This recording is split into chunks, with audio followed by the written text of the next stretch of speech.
teman-teman Human on Wheels, selamat datang di channel kami bersama gue Nisa Ardi. Dan kali ini kita akan memperkenalkan mobil terganteng di Human on Wheels, yaitu G-Class 280 Facelift G300.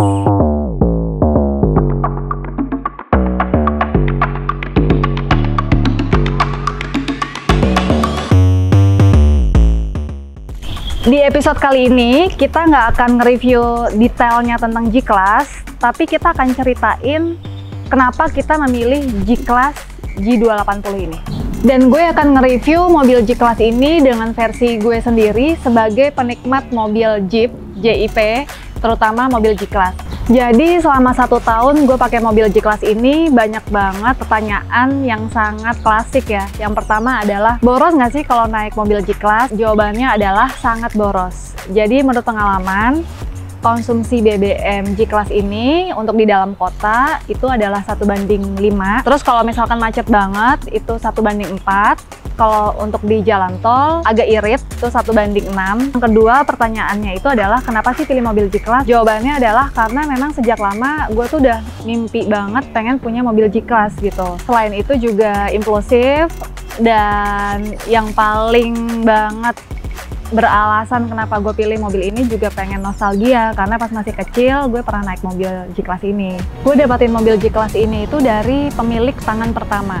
Mobil ini tahun 87, dan kata abang-abangan G-Class, dengan harga yang gue beli, katanya tuh gue cuma dapetin mobil bahan aja atau basic gitu. Emang sih PR-nya banyak banget. Akhirnya gue melakukan beberapa perubahan untuk mobil ini, mulai dari cat mobil, interior, perbaikan deck yang udah banyak keropos, dan juga penambahan aksesoris. Jadi kenapa gue merubah cat mobil ini? Karena sebelumnya itu warna hijaunya itu adalah hijau lumut, dan interiornya warnanya coklat. Dan pas gue lihat-lihat kok kayaknya nggak match ya. Hijaunya tuh juga hijau nanggung gitu kan. Akhirnya gue datang ke tukang cat dan coba mixing bareng sama tukang catnya, nyari warna hijau yang gue suka, dan jadilah seperti warna ini. Dan untuk interior, gue coba retrim ulang dengan material kulit, semuanya warna hitam. Dan sebelum gue melakukan perubahan ini semua, saat itu gue ngerasa kurang nyaman karena suara bising dari luar tuh masih kedengeran. Dan akhirnya gue memutuskan untuk pasang peredam juga. Gue pilih peredam mereknya Zero, alasannya karena Zero ini ramah lingkungan, food grade, dan apinya itu nggak mudah menjalar ke peredam gitu, jadi aman. Ini adalah vibes kalau misalkan kita duduk di belakang pengemudi.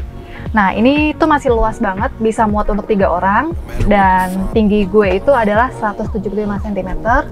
Untuk bagian headroom masih luas banget, dan ya kalau perjalanan jauh nyaman banget sih duduk di belakang ini. Ini teruniknya kalau misalkan kita tutup pintu G-Class. Kalau kita tutup pintunya kenceng kayak tadi, ini bagian pintu sama bodi tuh rata. Tapi kalau lemah lembut tidak ada tenaga,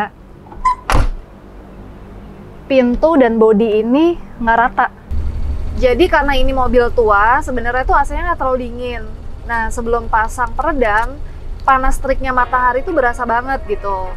Nah, itulah alasannya kenapa gue pasang peredam di plafon, all body, pintu, sama dak bawah. Sekaligus untuk mereduce suara dari luar.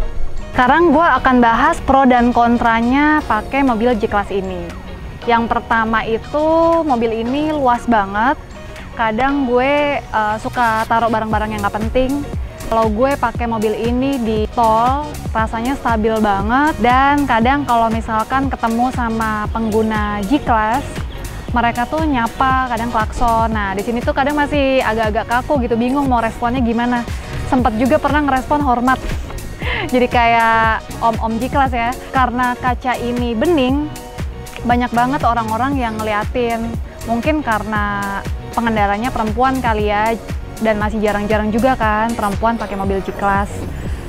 Kontranya pakai mobil ini itu power steeringnya agak berat. Jadi buat kalian yang pengen melatih otot di tangan, cobain deh pakai mobil G-Class. Dan kalau misalkan di dalam kota saat macet, itu kakinya emang pegel banget sih, kayak berasa habis squat.